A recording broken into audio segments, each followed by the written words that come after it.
जय हिंद साथियों, welcome to Shravan CTET classes. आज देखने के लिए जा रहे हैं ईवीएस कक्षा 4 का छठा या सातवां आपका मॉडल सेट होगा। ठीक है, ये मोस्ट इम्पोर्टेंट क्वेश्चन है इसका। ठीक है, जिसमें चैप्टर होगा 25, 26 और 27, 24, 25, 26 और 27। ये ईवीएस कक्षा 4 का लास्ट और आखिरी मॉडल सेट है। क्या लास्ट और आखिरी मॉडल सेट है? ठीक है, तो आइए देखते हैं क्वेश्चन इसका 20 नंबर का।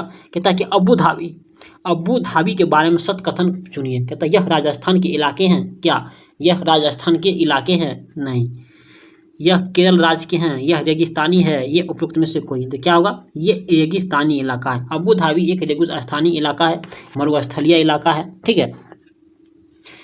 है, 21 नंबर का क्वेश्चन देखिए। कहता है कि अबू धाबी के बारे में अध्ययन करके गलत कथनों को निकालिए। कहता अबू धाबी सिर्फ खजूर के पेड़ ही दिखाई देते हैं। अबू धाबी में सिर्फ खजूर के पेड़ ही दिखाई देते हैं। क्या देते हैं? पता है आपको? हैं? नहीं दिखाई देते हैं। कहता है वहाँ पेट्रोल पानी से सस्ता होता है। यहाँ पेट्रोल पानी से सस्ता होता है। कहता है यहाँ के ज़मीन रेतीली होते हैं। यहाँ के ज़मीन रेतीली होती हैं। नहीं। यहाँ रुपये के लोग टक्का का बोलते हैं। इसे यहाँ के लोग रुपये को क्या कहते हैं? टक्का बोलते हैं। ये आपका सही होगा। कौन सा? डी नंबर का आपका ऑप्शन सही होगा। क्वेश्चन देखिए 22 नंबर का। कहता अबू धाबी में रुपये को क्या कहा जाता है? अबू धाबी में रुपये को क्या कहा जाता है? अबू धाबी में रुपये को क्या कहा जाता है? दिरहम कहा जाता है। क्या कहा जाता है? दिरहम कहा जाता है। क्या? दिरहम कहा जाता है। देखिए 21 नंबर का क्वेश्चन आपका क्या कहता है? 21 नंबर का क्वेश्चन आपका कहता है कि गलत कौन सा है? कंफ्यूज मत होइएगा कि गलत कौन सा है। कि अबू धाबी में सिर्फ खजूर के पेड़ ही दिखाई देते हैं। सही है। कहता है वहाँ पेट्रोल पानी से सस्ता है। सही है। कहता है यहाँ ज़मीन रेतीले होती है। हाँ सही है, क्योंकि यहाँ पे रेत ही रेत नजर आते हैं। ठीक है, क्योंकि अबू धाबी रेगिस्तानी इलाका है। क्या? रेगिस्तानी इलाका है। सही है। कहता है यहाँ रुपया को क्या कहता है? टक्का नहीं कहा जाता है, दिरहम कहा जाता है। इसीलिए आपका ऑप्शन नंबर सही होगा, यानी गलत है ऑप्शन नंबर डी। ठीक है, चलिए 23 नंबर का क्वेश्चन देखिए।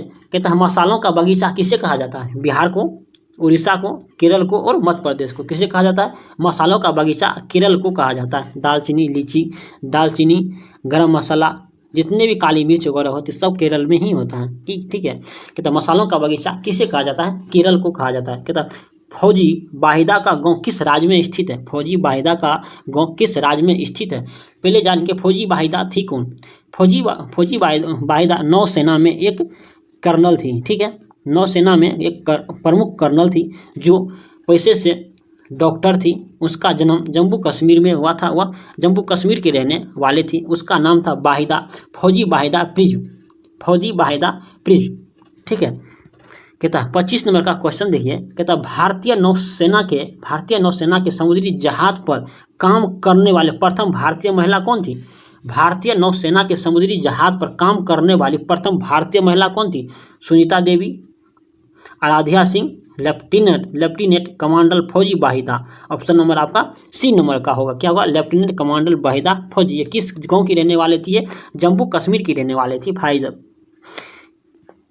26 नंबर का क्वेश्चन देखिए। तो बोरा चिपचिपे चावल की एक समान किस्म की है।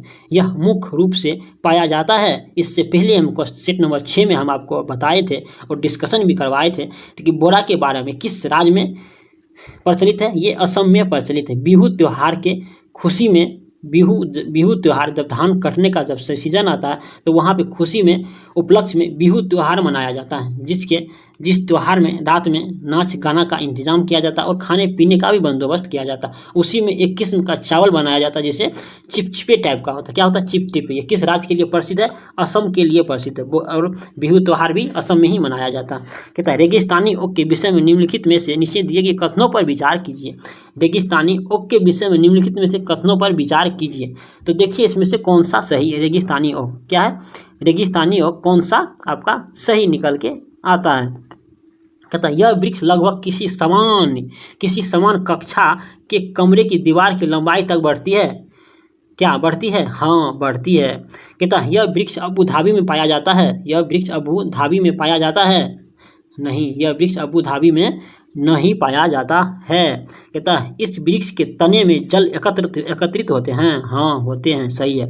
कहता है इस वृक्ष की जड़ी वृक्ष की ऊंचाई की लगभग 30 गुनी गहराई तक जमीन के नीचे भीतर जाती है जब तक कि जल न पहुंच जाए, जब तक कि जल न उसे मिल जाए। आपका डी नंबर का भी ऑप्शन सही होगा। तो ई नंबर का कहता है कि इस वृक्ष की बहुत सी शाखाएं होती हैं जिन पर घने घने पत्ते लटके होते हैं। नहीं, ये आपका कम गलत होगा। इस वृक्ष पे पत्ते अत्यधिक मात्रा में नहीं होते हैं। क्या आपका कौन ऑप्शन होगा? ए, सी और डी निकल के आएगा। ए, सी और डी निकल के आएगा। तो देखिए कितना नंबर ऑप्शन में आपका ए, सी और डी है। तो 1 नंबर का आपका ऑप्शन सही होगा। 28 नंबर का क्वेश्चन कहता है कि वृक्ष पौधों की जड़ें में पाए जाने वाले नीचे दिए गए विशिष्ट लक्षणों पर विचार कीजिए। कथन है कि एक वृक्ष से लटकती शाखा जैसे दिखाई देने वाली वास्तव में उसकी शाखा नहीं है, ये जड़ें हैं। सही है, आपका कथन सही है। और कारण देखिए बी नंबर में क्या होगा? जड़ों की लंबाई वृक्ष की ऊंचाई की लगभग 30 गुनी होती है। ऊंचाई की लगभग 30 गुनी होती है। नहीं, गलत है। कहते जड़ों के द्वारा वृक्ष को मजबूत खंभों की भांति सहारा देता है। हाँ, सही है। कहता जड़ों के द्वारा खाद्य सामग्री का भंडार करना। नहीं, गलत है। कहता लटकती जड़ों को बढ़ते बढ़ते जमीन के अंदर चले जाना, ये आपका सही है। तो कौन सा आपका ऑप्शन निकल के आएगा? ए, सी और ई निकल के आएगा। कौन कौन? ए, सी और ई, यानी ऑप्शन नंबर 1 निकल के आपका आंसर आएगा। 29 नंबर का क्वेश्चन देखिए क्या कहता है। कहता पश्चिमपल्ली एक शहर है। पश्चिमपल्ली एक शहर है जहाँ अधिकांशतः परिवार बुनाई का कार्य करते हैं। एक विशेष प्रकार का जब जिसे वह बुनते हैं उसे पश्चिमपल्ली कहलाता है। यह शहर जहाँ सुंदर चमकदार रंगों की साड़ियाँ बनती है किस राज्य का एक भाग है? केरल का, कर्नाटक का, तमिलनाडु का और तेलंगाना का। किस राज्य का है ये? तेलंगाना का। क्या? तेलंगाना में ही एक गांव है पोचमपल्ली। कहाँ है?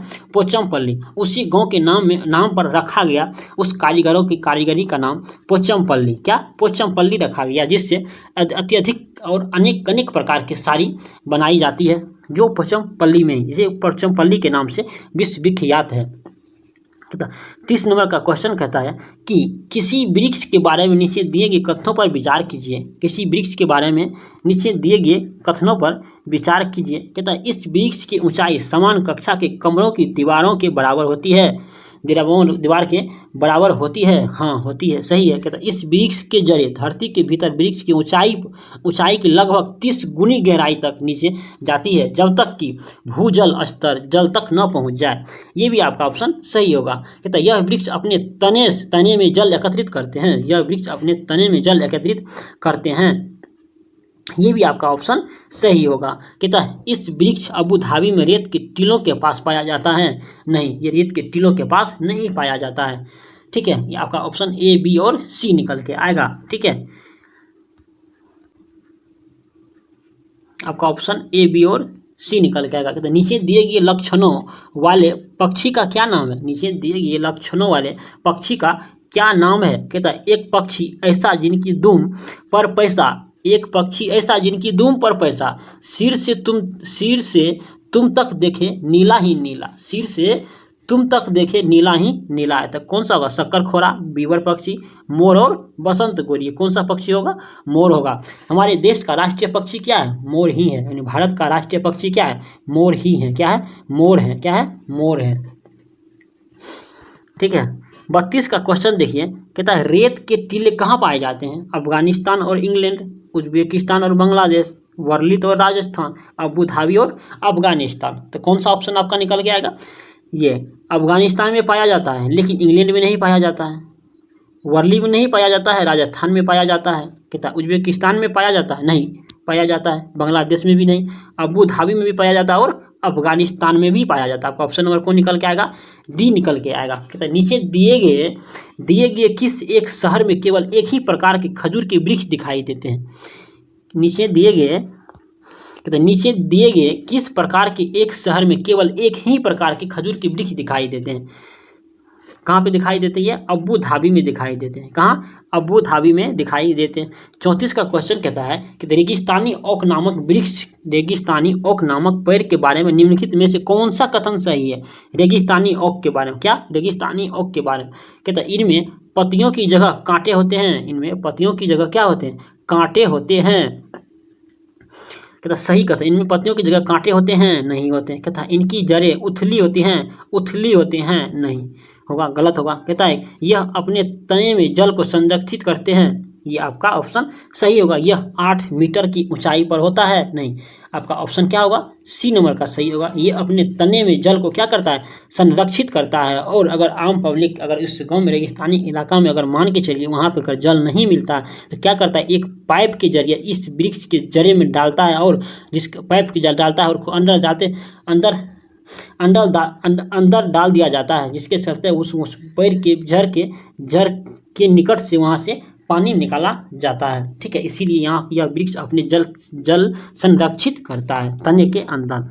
35 नंबर का क्वेश्चन देखिए, कहता है कि कौन सा विशेष अभिलक्षण रेगिस्तानी ओक है। कहता है कौन सा विशेष लक्षण है रेगिस्तानी ओक का कि शाहबलूत वृक्ष में पाया जाता है। कहाँ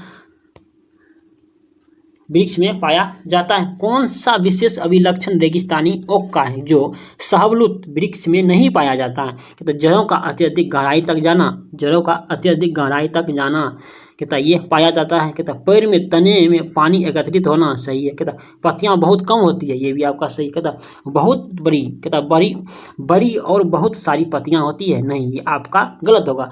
जब यहाँ पे दिया हुआ है ऑप्शन नंबर सी में कि पत्तियां बहुत कम होती है तो ठीक है, यहाँ पे फिर दिया है कि बड़ी और बहुत सारी पत्तियां होती है, आपका ऑप्शन गलत होगा।